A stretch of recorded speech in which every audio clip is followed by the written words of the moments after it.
आदाब, मैं हूँ वसतुल्लाह ख़ान। हमारे एक दोस्त है जावेद सबा, उनका एक शेर है कि महसूस करोगे तो गुज़र जाओगे जहाँ से, वो हाल है अंदर से कि बाहर है बयां से।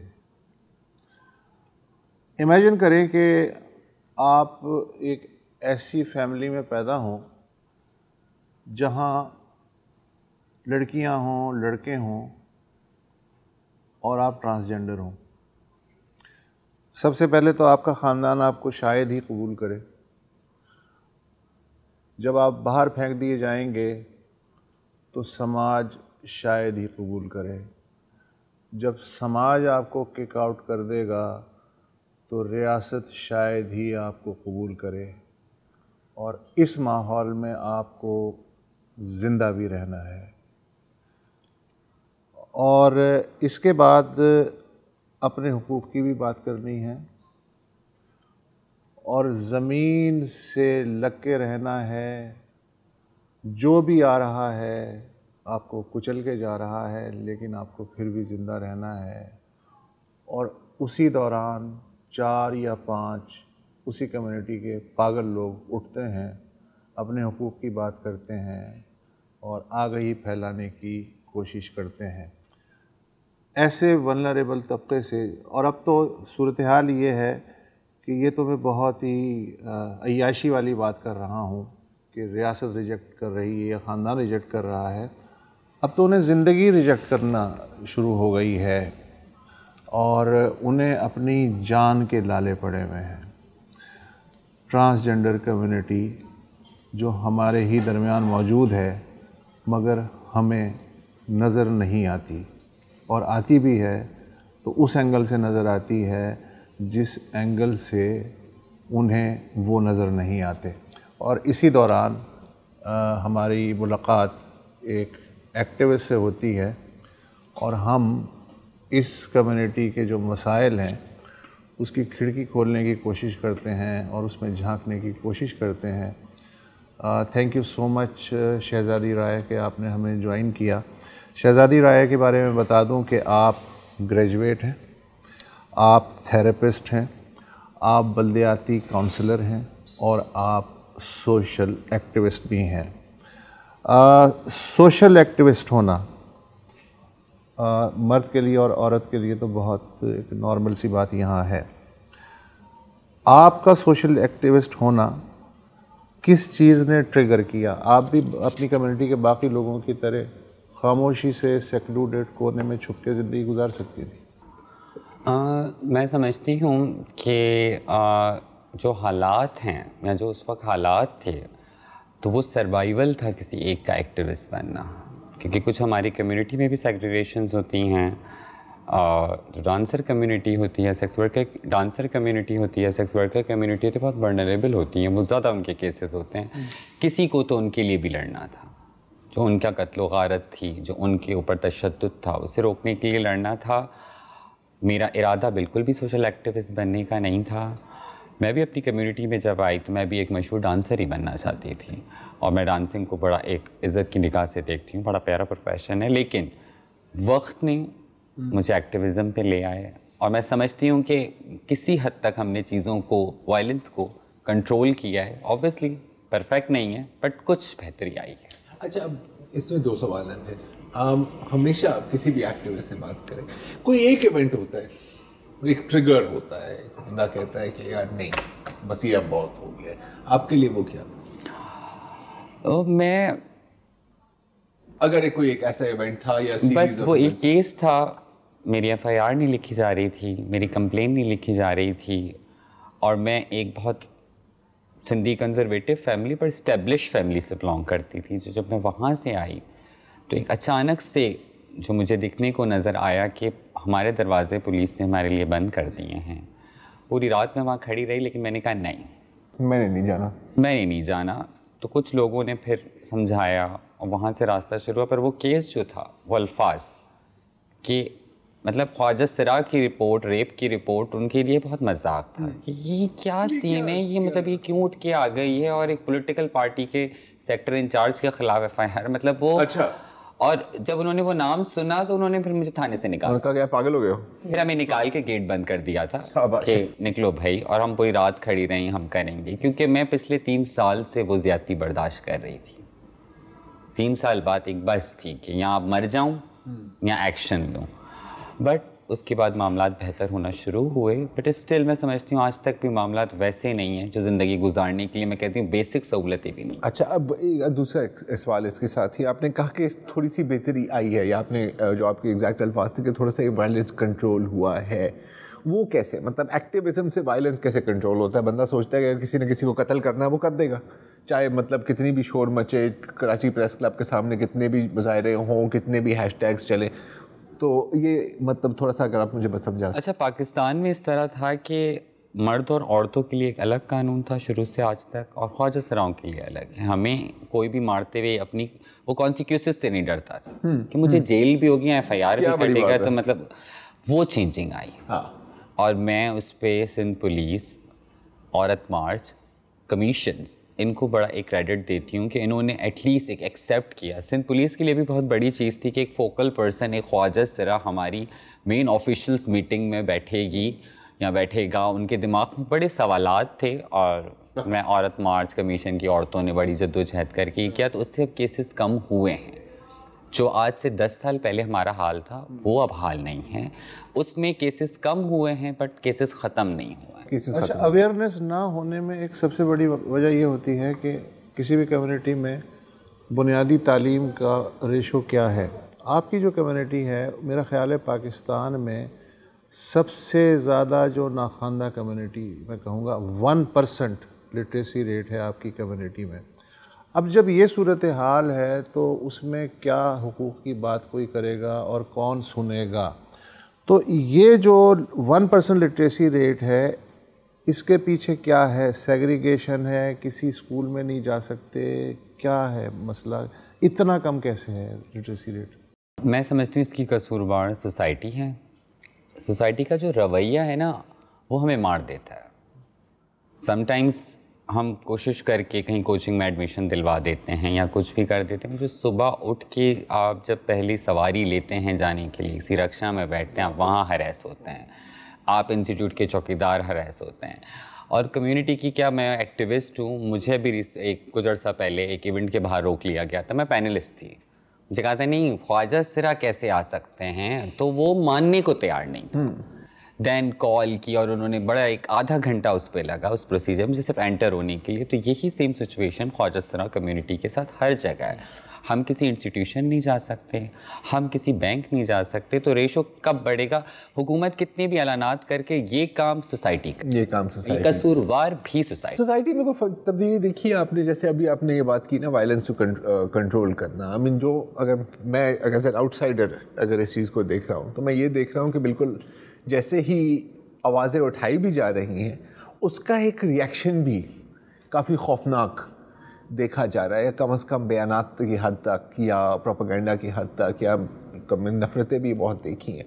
तो इसको आप कैसे देख रही हैं? मतलब क्या 2 कदम आगे लेके 1 कदम पीछे, या 2 कदम पीछे 6 कदम पीछे, 6 कदम पीछे, 6 कदम पीछे, 1 कदम आगे भी नहीं? मैं समझती हूँ कि हमारा जो, अगर आप पिछले 10 साल ले लें कि 10 साल बड़े, मतलब 8 साल अगर कह लें या 9 साल, बड़े खूबसूरत साल पाकिस्तान की हिस्ट्री के खूबसूरत साल हैं। दुनिया का एक बड़ा प्रोग्रेसिव बिल पाकिस्तान ने इंट्रोड्यूस किया, हेडलाइंस चली और बड़ी एक तारीफ इंटरनेशनली हेडलाइंस चली कि एक बहुत प्रोग्रेसिव बिल है। लेकिन साथ में पिछले साल से अगर आप ले लें तो हम 6 कदम पीछे गए हैं।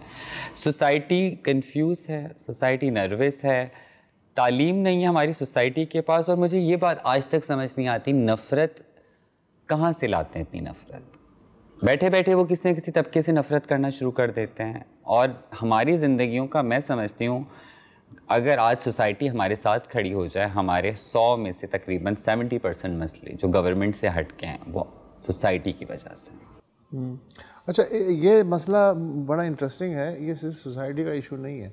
मतलब इनके साथ एक वाक़या हुआ, उससे अंदाज़ा हुआ कि ये तो बहुत लंबी कहानी है। मसलन ये अभी हाल ही में 2 महीने पहले कहीं बाहर जा रही थी, तो एयरलाइन ने इन्हें बोर्ड होने से इनकार कर दिया। मैंने उन्होंने कहा नहीं, हम ट्रांसजेंडर को नहीं ले जा सकते। इंटरनेशनल एयरलाइन, तो ये लेवल ये चल रहा है डिस्क्रिमिनेशन थी शायद। Fly Dubai.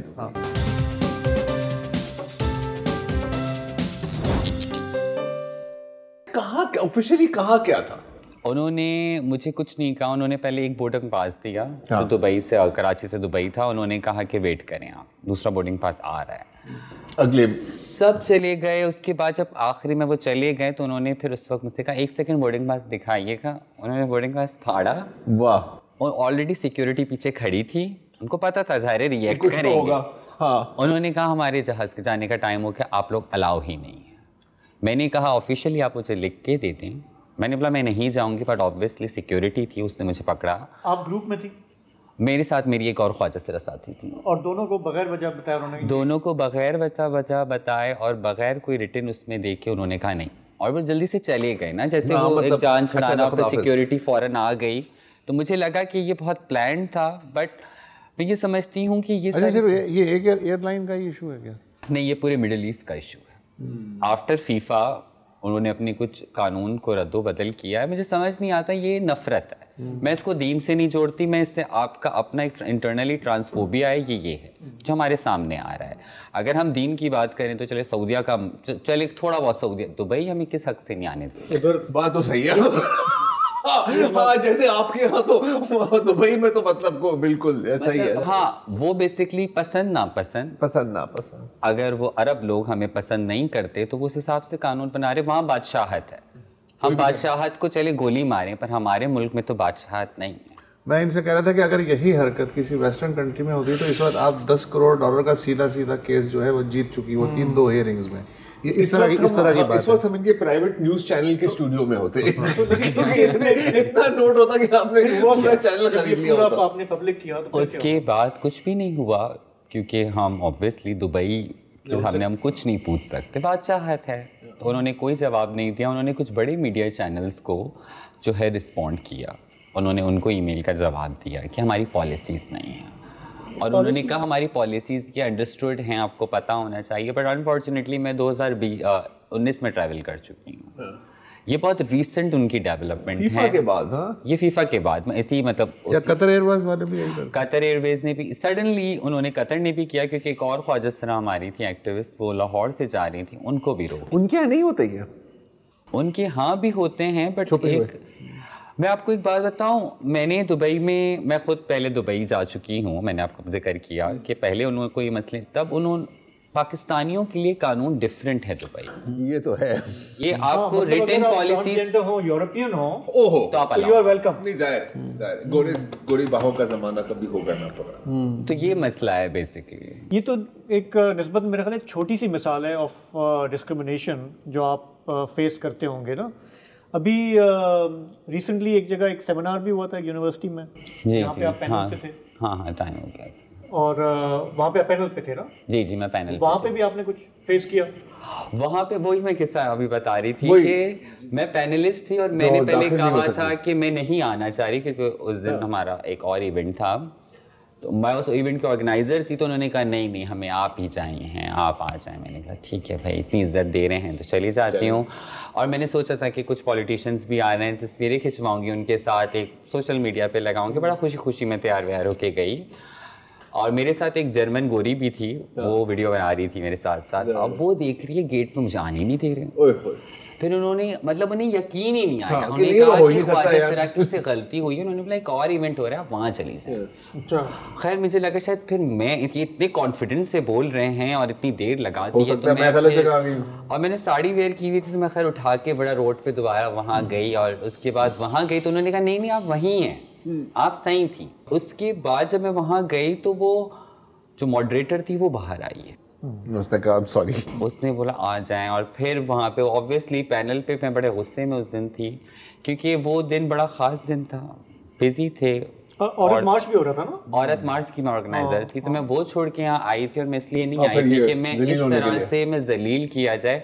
आपका कॉन्फिडेंस ख़त्म हो जाता है। मैं किस कॉन्फिडेंस से बैठूं? चले मैंने ये मैनेज करके वो पैनल कर लिया, क्या मैं सोच के आई हूँ? एक पैनलिस्ट कहीं जाता है, रात भर से वो तैयारियां करता है, अपने सवाल लिखता है, सारी चीज़ों के जवाब सोचता है कि क्या बात मुझे करनी है।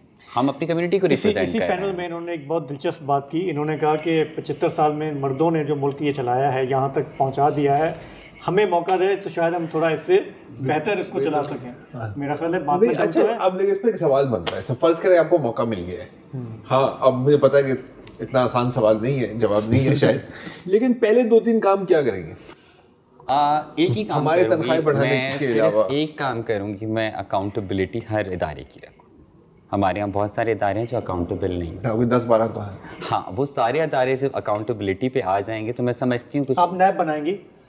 नैब ने तो सुपर नैब उल्टा नहीं, काम किया देखिए हुआ है। नैब भी कहीं हद तक बॉन्ड है कि वो बहुत सारी जगहों पे कार्रवाई नहीं कर सकते, तौहीन हो जाती है। हमारे यहाँ तो डायरेक्ट तौहीन और गद्दारी हो जाती है। तो मैं वो सिस्टम करूंगी कि हर इदारा अकाउंटेबिलिटी पे आएगा। मैं ये समझती हूँ, मैं ये बात कहती हूँ, लोग बड़ा हंसते हैं कि अच्छा अब तुम लोग मुल्क संभालोगे। बड़े लोगों ने वीडियोस शेयर की कि मैं तो कहता हूँ क्यों बहुत बुरा वक्त आ गया है कि सभी ने संभाल लिया तो अब आप भी संभाल लें। लेकिन मैं हर किस experiment तो- बेसिस पे ये बात बोलती हूँ, मैं ये कहती हूँ कि जब हम पैदा होते हैं और हम माशरे से लड़के अपनी रूह, अपने जिस्म को प्राउडली ओन करके चलते हैं। मैं आज आपके साथ बैठी हूँ, जो रोड पे खड़ा हुआ ख्वाजा सरा है वो रोज़ाना 10 गालियाँ सुन, 10 भी कम है, बट वो खड़ा रहता है। वो अपनी पहचान छुपाता नहीं है, उसे नहीं है परवाह। जो वो एक जद्दोजहद करके खड़ा होता है ना, तो वो ताकत मैं समझती हूँ एक मर्द और औरत में नहीं है। तो ये मेरा रिसर्च है। मैं आपको बताऊं, लेकिन अगर हर इदारे की आपने इस तरह करनी है ना, तो 24 घंटे से ज्यादा हुकूमत नहीं चलने वाली।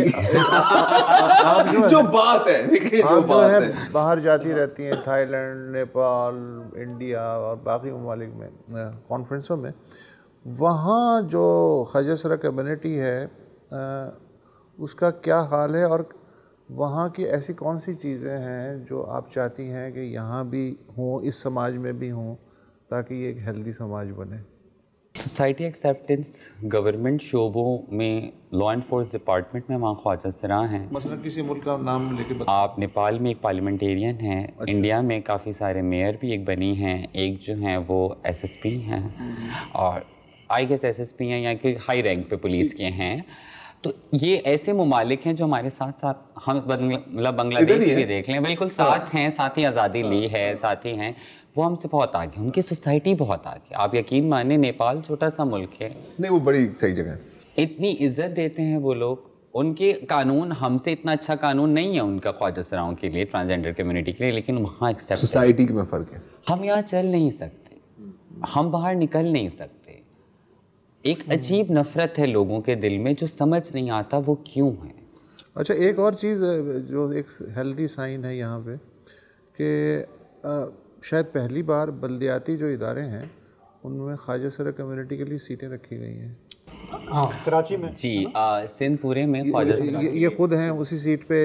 एक ख्वाजा सरा जमात इस्लामी की तरफ से भी मुंतखब हुआ है। अच्छा, हाँ, ये बता रहे हैं। देखिए, मैं ये बता देती हूँ, ये चीज़ ओके। पता नहीं ये मुझे नहीं पता था। ये चीज़ इतनी हाईलाइट पता नहीं क्यों नहीं की गई, लेकिन ये एक बहुत बड़ा काम था पीपल्स पार्टी का। और एक इवेंट को मैं होस्ट कर रही थी, जो इवेंट हमारे लिए नहीं था, जो कि माजूर अफराद के लिए था। तो उसमें मैंने कहा था सीट्स इनको देनी चाहिए, और सैयद नासिर हुसैन शाह साहब थे वहाँ पे। तो मैंने तंज़िया अंदाज में कहा कि ख्वाजा सराओं के लिए भी कर लें। तो उन्होंने अपनी स्पीच में कहा, और मुझे लगा कि बस ठीक है, ऐसे ही वो जो होता है, ठीक है। और जब उन्होंने फिर मुझसे थोड़ा फॉलो अप लिया तो मुझे लगा शायद सीरियस हैं। और जब ये बिल उन्होंने पेश किया और बिल पास हुआ, तो वो एक बहुत बड़ी अचीवमेंट हमारे लिए थी। और अब सिंध में जो हमारी कराची की म्यूनसिपल कमेटी बनेगी, उसमें 2 सीटें ख्वाजा सरा की होंगी। एक पीपल्स पार्टी को मिली है, जिसमें मैं कैंडिडेट हूँ उसकी, और दूसरी जमात इस्लामी अब ढूंढ रही है ख्वाजा सरा कम्युनिटी। कुछ मैसेजेस हमारे पास भी आए कि कुछ पढ़े लिखे। तो ये देखें ना कि कानून का भी बहुत इफेक्ट पड़ता है। जब हम सियासत में आएंगे तो बहुत सारे हमारे मसले हल होंगे, और हर टाउन से एक ख्वाजा सरा उस टाउन कमेटी जो बनती है उसमें होगा, तो ये विजिबिलिटी होगी। अच्छा, ये सिर्फ सिंध में है अभी? ये सिर्फ सिंध में, ये सिर्फ सिंध में है, बाकी सूबों में।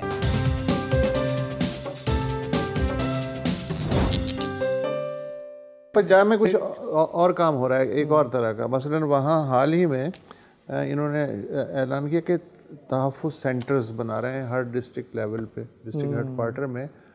जो ख्वाजा सरा हैं उनमें एक ख्वाजा सरा जो है एक्टिविस्ट, वो विक्टिम सपोर्ट ऑफिसर होगा, और उसके साथ एक मर्द और औरत पुलिस ऑफिसर होंगे, और इनके जितने भी मेंटल, सोशल और क्रिमिनल इश्यूज हैं वो उस सेंटर में डील किए जाएंगे ताकि इनको एक सेफ्टी के साथ, एक इज्जत बाइज्जत तरीके के साथ वो सारी सहूलतें दी जाए। आइडिया बहुत अच्छा है, अब मसला वही इम्प्लीमेंटेशन का। अच्छा, मैं इस पे कुछ पॉइंट्स में भी आपको बताना चाहूँगी कि इस पे पंजाब पे अभी तक जो है पंजाब पुलिस और ख्वाजा कम्युनिटी एक्टिविस्ट अभी एक जगह सही से बैठे नहीं हैं और पंजाब में वायलेंस का रेशो बहुत कम है।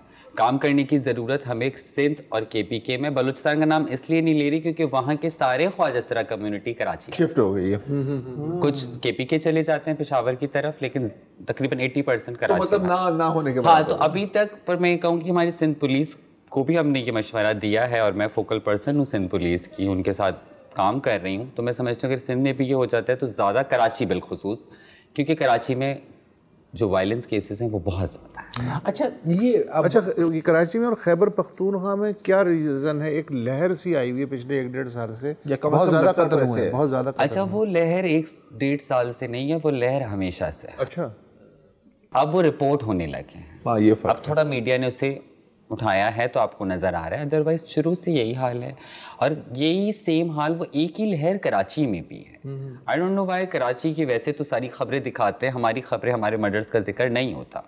इस साल 4 मर्डर्स हो चुके हैं अभी पूरे पाकिस्तान में ख्वाजा कम्युनिटी के। 4 महीने में ये जो अभी 2023 में मर्डर रेट जो अगर आप मतलब ओवरऑल पॉपुलेशन के हिसाब लगाएं, जो खासतौर पर केपी की अगर बात करें तो मेरा ख्याल है कि 4 गुना 5 गुना है।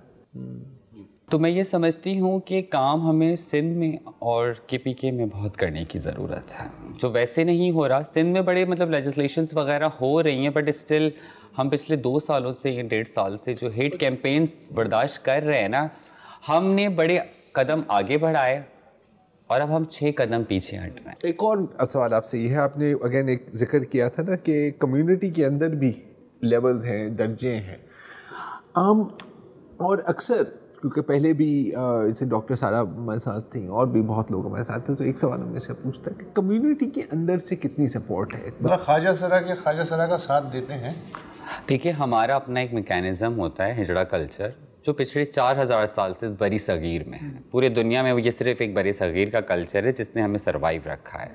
उसमें यही है कि अगर मुझे मुसीबत आती है, जो हमारा गुरुचिला सिस्टम है, मैंने एक कॉल की, अब तो व्हाट्सएप ग्रुप आ गए हैं, एक वीडियो डाली, हम सब पहुंच जाते हैं। आपने देखा होगा हम बड़े हुजूम की शक्लों में आपको नज़र आते हैं थानों में, कभी मसला होता है, तो ये हमारा कल्चरल सिस्टम है, ये हमारा सर्वाइवल है, जिसकी वजह से हमने सर्वाइव किया साल इसी सिस्टम से सर्वाइव किया। हम एक दूसरे का साथ देते हैं। हाँ, अब आके थोड़ा सा कुछ इश्यूज आए हैं, कुछ लोग हमारे इस एक्ट के भी अगेंस्ट हैं, वो भी ड्यू टू जमात इस्लामी का एक बड़ा प्रेशर है उनके पास, उनकी एक काउंसलिंग से। हमारी कम्युनिटी में तालीम का रेशो 1% है, तो मैनिपुलेट करना बहुत इजी है। बट हाँ, अगर कोई मसला होगा तो मेरे लिए, मुझे पता है मेरे सारे ख्वाजा सर, अब मेरे लिए क्या, किसी के लिए भी हम खड़े हो जाते हैं। एक और इशू जो भारत में मुसलमानों को दरपेश है और यहाँ ख्वाजा सरा कम्युनिटी को दरपेश है, घर नहीं देते। हाँ, किराए पे लेना हो तो नहीं मिलेगा। उसमें क्या आप हमें इतना मजलूम ना करें, हमारे हिंदुओं को भी नहीं मिलता यहाँ पे घर, हमारी शिया कम्युनिटी को भी कई जगहों पे घर नहीं मिलता। बहादुराबाद में शिया लोग घर लेके दिखा दें, मैं मान जाऊंगी। तो ठीक है, इसमें सिर्फ हम अकेले नहीं है, आपकी सारी सिंगल वुमेन को नहीं दिया जाता, ठीक है। ये तो है। तो ये सारे मसले तो आपकी सारी रिलीजियस माइनॉरिटीज़ भी बर्दाश्त कर रही हैं। तो जो इंडिया है, मैं समझती हूँ हम इंडिया पे बड़े पत्थर फेंक रहे होते हैं, इंडिया इस मामलों में हमसे काफ़ी बेहतर रहा है। हाँ, ये मोदी का टाइम बड़ा बुरा रहा है।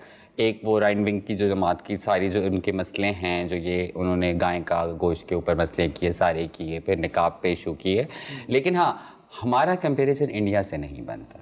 ठीक है, उनके ये 10 साल पुराने मसले हैं जब से मोदी सरकार आई है, हमारे मसले ये जब से पाकिस्तान बना है तब से मसले हैं। Fair enough. अच्छा, आपका जो है जेंडर के बारे में गुफ्तगू हो गई, मसाइल के बारे में गुफ्तगू हो गई।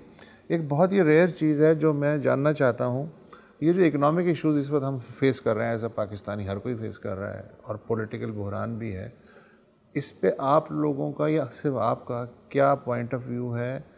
इससे ये है क्या, समझ में क्या आता है आपकी, और इससे निकला कैसे जा सकता है? मैं समझती हूँ हमारे यहाँ मजलूमियत का एक तबका हमारे सियासतदान भी हैं, क्योंकि वो कुर्सी है, पावर नहीं है उनके पास। तो कुछ तो कहना है ना, कहीं का फोकस तो मैं करना ये है। समझती हूँ, जितना मैंने थोड़ा सा जो एक अपनी मेरी जो एक अपना लानाज़िब ज़ाती एक राय है कि जो इमरान खान का जो एक दौरा रशिया था वो सबसे बड़ा हमारे लिए एक डाउनफॉल रहा है। इमरान खान की जो पॉलिसीज़ रही हैं उन्होंने हमें तबाह कर दिया, और वो इमरान खान को लाने वाले ही उसी के ज़िम्मेदार हैं, क्योंकि इमरान खान को बहुत एक नॉन सीरियस इंसान समझते हैं। आई नो जब ये जब वीडियो चलेगी तो पीटीआई वालों ने, मैं इस बात मैं भी यही सोचने वाला था कि आपने मतलब, लेकिन जो इमरान खान को लाए ज्यादा बढ़ा वही तो इन्हें भी लाए। देखें, मैं ये समझती हूँ कि वो जो उनकी चॉइस थी ना, उन्हीं पे उनकी इजाजत के बगैर आप कैसे आ सकते हैं, तो ये मेरी बताइए। बात सुने, हम सिलेक्शन पहले वाले लोगों की भी इन्हीं की थी। आपकी सिलेक्शन बुरी थी तो हम वही कहेंगे कि इस बार उन्होंने सही सिलेक्शन नहीं की, सही ट्रेनिंग नहीं दी। वो 22 साल ट्रेनिंग उनकी ज़ाया चली गई। अब वो क्यों गई, क्या हुआ, लेकिन नुकसान हमारा। तो अभी उनकी सिलेक्शन ठीक है? अभी की सिलेक्शन पे भी मैं इतनी मुत्तफिक नहीं हूँ, क्योंकि ये खिचड़ी बना दी गई है। हो सकता है कि शायद सारा मसला सेलेक्टर का है, सेलेक्टेड का नहीं। अभी भी आप देखें ना कि अभी भी इमरान खान क्या कर रहा है, ये जो कोalition गवर्नमेंट है वो क्या कर रही है, वो मरीम नवाज ने क्या पहना हुआ है। मीडिया की प्रायोरिटीज़ ये हैं। आप जो हमारी इकोनॉमिकल कंडीशन है उनको बताएं तो सही मीडिया पे, ताकि आवाम को समझ तो आए।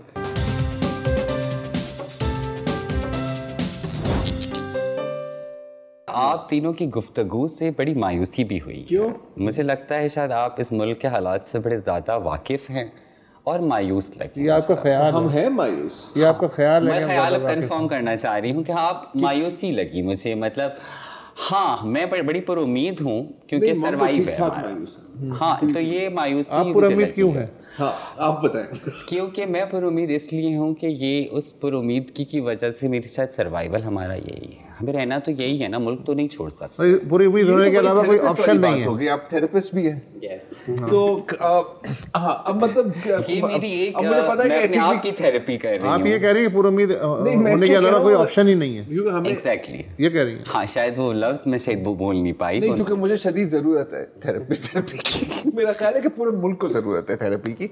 हम सब थोड़े से सटिया गए हैं, या ठीक मेरे ठाक ख्याल से वो हम सठियाए हैं, वो हम वाजिब है हमारा सठियाना। जो हालात हैं हमारे, इतने मसाइल हैं, अभी हमारी बात करने में भी शायद हर तरफ से एक मसले का जिक्र हो रहा है, और हर मसले पे मैं समझती हूँ शायद बड़ा वक्त दरकार होना चाहिए हमें बात करने के लिए। और मैं समझती हूँ कि हल इसका अभी करीब में, टू बी ऑनेस्ट, हमें कोई हल नज़र नहीं आता। अच्छा, अब सिर्फ मैं कम्युनिटी की बात बताऊँ तो हमारी बड़ा इंटरेस्ट पीपल्स पार्टी की तरफ है, क्योंकि वाहिद जमात है जो हमें सपोर्ट करती है। बड़ा लोग मुझे ट्विटर पे कहते हैं क्यों आपने ये किया, ये देखें सिंध का हाल देखें। अरे हम अभी अपना हाल देख रहे हैं, और अल्लाह अल्लाह करके हमें सियासत में थोड़ी सी एंट्री मिली है, हमें थोड़ा सा एक आसरा मिला है। और पीपल्स पार्टी वो वाहिद जमात है जिनके कायदीन हमसे मिले हैं, वरना ख्वाजा सरा से किसी मिनिस्टर का मिलना, आपको पता है नून लीग ने अभी 1.5 साल में कोई स्टैंड ही नहीं लिया। कोई उन्होंने बताया ही नहीं है कि वो बिल को सपोर्ट कर रहे हैं नहीं कर रहे हैं, वो किस तरफ है। इवन उसमें भी उस दिन भी मैंने आखिर में उनसे पूछा, मुफ्ती इस्माइल साहब थे, खाकान अब्बासी साहब थे, मैंने कहा प्लीज़ हमें बताएं आपने जो चुप्पी रखी, क्योंकि पंजाब में उनसे मिलना नामुमकिन है, आप नहीं मिल सकते। मैंने वहाँ के एक्टिविस्ट से रब्ता किया, मैंने बोला भाई मैं बिलावल साहब से मिली, मैं शाला रज़ा से मिली, मैंने बोला आप लोग क्यों नहीं कर रहे, कह रहे नहीं आप लोग पता नहीं कैसे कर लेते, यहाँ तो ये पॉसिबल ही नहीं है। तो हाँ, इस चीज़ पे हम क्रेडिट पीपल्स पार्टी को देते हैं और देते रहेंगे। हमारे केसेस हल करवाना, मुझ पर कुछ अर्सा पहले अटैक हुआ था, शर्जील मेमन साहब खड़े हुए, उन्होंने मुझे कॉल्स की, मुर्तज़ा वहाब ने मुझे कॉल की, तो ये एक बड़ी चीज़ थी। सिक्योरिटी वगैरह भी मुझे सिक्योरिटी उस वक्त फराम की गई थी पुलिस की तरफ से। तो देखिए मसाइल बहुत सारे हैं, उसमें ये एक उम्मीद हमें इसलिए नज़र आती है क्योंकि हमारे लिए पीपल्स पार्टी काम कर रही है। वो काम पूरा नहीं है बट एटलीस्ट कुछ तो बेनज़ीर इनकम सपोर्ट में हमें शामिल किया गया है। तो मैं समझती हूँ वो वाहिद जमात है जो ख्वाजा सराओं को सीरियसली लेती है, हमें इंसान समझती है, और सिर्फ हमें नहीं, जो हमारी रिलीजियस माइनॉरिटीज़ हैं उनके लिए भी वो सोचती है। बट ऑब्वियसली अभी पूरी चीज़ें नहीं हो सकी, एक प्रेशर है। अब एक सवाल है, और इस पर क्योंकि काफ़ी डिबेट होती है और काफ़ी इस पे कंफ्यूजन मैं एक तरह से कह सकता हूँ है, और फिर इसका मनफी इस्तेमाल भी किया जाता है। ये जो टर्मिनोलॉजी जो इस्तेमाल की जाती है, जैसे ख्वाजा सरा, हिजरा, इंटरसेक्स, ट्रांसजेंडर, फर्क क्या है इन ये अगर आसान अल्फाज में बता देंगे कि अगर ये मुमकिन है, अगर ये मुमकिन है। देखिए, आसान अल्फाज में बताना तो अब जेंडर स्टडीज़ हम एक सेकंड में तो नहीं कर सकते, बट मैं उसका सिर्फ ये जवाब दूंगी, ट्रांसजेंडर, इंटरसेक्स, ये सारे वेस्ट के वर्ड हैं। हमारी आवाम ना चाहते हुए भी, हमारे मौलवी हजरात भी वेस्ट से बड़ा ऑब्सेस्ड होते हैं। अमेरिका में ये हो गया, अरे यहाँ देखो क्या हो रहा है। हमारा एक अपना 4000 साल पुराना कल्चर है। हमारा सिंध में अभी तक 800 साल पुराने, 1000 साल पुराने कुछ वो खालों पे लिखे हुए कागजात मौजूद हैं हमारे पास। जी। तो जब आप हम पे अटैक करेंगे कि ये आप लोग यहाँ का अब हिस्सा नहीं है पाकिस्तान का, तो हम लड़ेंगे और हम कहेंगे इस ज़मीन पे, इस सिंध पे और हिंद पे हम पिछले 4000 साल से मुग़लों के दौर में भी राज करते आए हैं। हाँ, गोरे आए, गोरों ने हमारे वो ट्राइबल एक्ट वगैरह, क्रिमिनल एक्ट वगैरह लगाए, उसके बाद हमारी जद्दोजहद आज तक चल रही है। आप गोरों से ऑब्सेस्ड हैं, हम नहीं। हम कह रहे हैं ठीक है, मैं ख्वाजा सरा की ट्रम्प से बुलाएं। मूरत ट्रम्प, हमने सिंध मूरत मार्च किया, उसमें मूरत का वर्ड हमने इसलिए रखा कि लोगों को ये ट्रांसजेंडर, और जब वो खुद ही इंग्लिश के वर्ड्स यूज़ करते हैं उसके बाद वो खुद ही उनसे ज्वाइन कर लेते हैं। यहाँ का जो पेट्रियार्की सिस्टम है उसने हमें एंटरटेनमेंट के लिए रखा हुआ है। अब आके हमारे साथ मसले क्यों हुए? हम तो सदियों से यहाँ रहते आए हैं, सालों से गुजारे हैं वक्त, नाचते रहें आपकी शादियों में, भीख मांगते रहे, आपको एंटरटेनमेंट करते रहें। मीडिया के शोज़ में आके भी आप किसी मर्द को मेकअप करा के बिठा देते, चलो भाई एक तफरी मिल गई। लेकिन जब हमारे यहाँ डॉक्टर आए, हमारे यहाँ डॉक्टर मेहरत जैसे लोग आए, हमारे यहाँ सुरखिना जैसे लोग आए, हमारे यहाँ आयशा मुगल जैसे लेक्चरार आए जिन्होंने पाकिस्तान को इंटरनेशनली रिप्रेजेंट किया जिनेवा में गवर्नमेंट की तरफ से, तो पाकिस्तान की बड़ी कामयाबियाँ भी हैं। आप डर गए, आपने बोला भी तो नाच गाना ये करेंगे तो फिर हम कहाँ जाएंगे, हमें तो एंटरटेनमेंट चाहिए। मसाइल ये हैं, या आपका जो माइंड सेट है ना वो एक्सेप्ट नहीं कर रहा कि ख्वाजा सरा आपके साथ बराबर में ऑफिस पे आपके काम करे। क्यों नहीं हम काम करें? क्योंकि आपके रवैये नहीं बदल रहे। अभी जैसे आपने कुछ नाम लिए तो कुछ रोल मॉडल्स सामने आ रहे हैं कम्युनिटी से ना। पहले जैसे आपने कहा कि हमारे यहाँ एक इम्प्रेशन है कि ये सारा एक वेस्टर्न कॉन्सेप्ट है, वेस्टर्न एजेंडा है, लेकिन खित्ते में ज़ाहिर है कि हमेशा रही है प्रेजेंस। हमें अपनी तारीख़ में नुमाया आइकॉनिक शख्सियात मिलती हैं जो ट्रांसजेंडर रही हों, आई डोंट नो, मौसीकी की फील्ड में, कहीं और। देखिए, पहले स्पेसेस नहीं दिए गए थे, पर मैं ख्वाजा सरा का जिक्र करूंगी। हाशिम नाम है हमारे यहाँ, अगर कोई ट्रांस को नखरे कर रही हो तो उसे कहते हैं कि तू बड़ी हाशिम लगी हुई है। तो वो एक बहुत खूबसूरत ख्वाजा सरा है। उन्होंने मीडिया पे भी काम किया, पर वो एक औरत की तरह उन्होंने काम किया। उन्होंने डांसिंग फील्ड में अपना, आज तक एक उनका नाम है, सेवन में वो अपने खुद न्याज लगवाती हैं आज तक। तो ये कुछ ऐसे हमारे आइकन्स हैं जो कि मीडिया पे आज तक आए ही नहीं।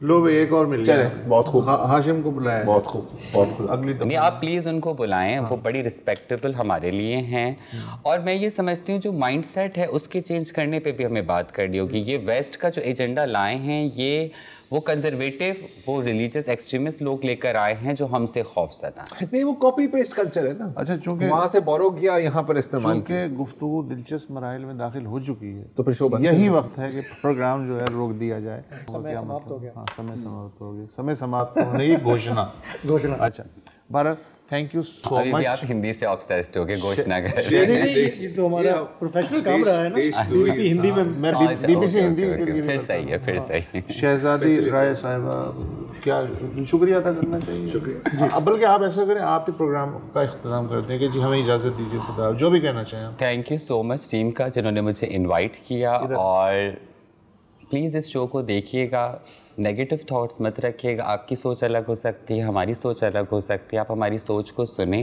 समझें। समझ ना भी आता है तो तहम्मुल से पानी पिएं। और थैंक यू सो मच। बहुत अच्छे, ज़बरदस्त क्लोजिंग।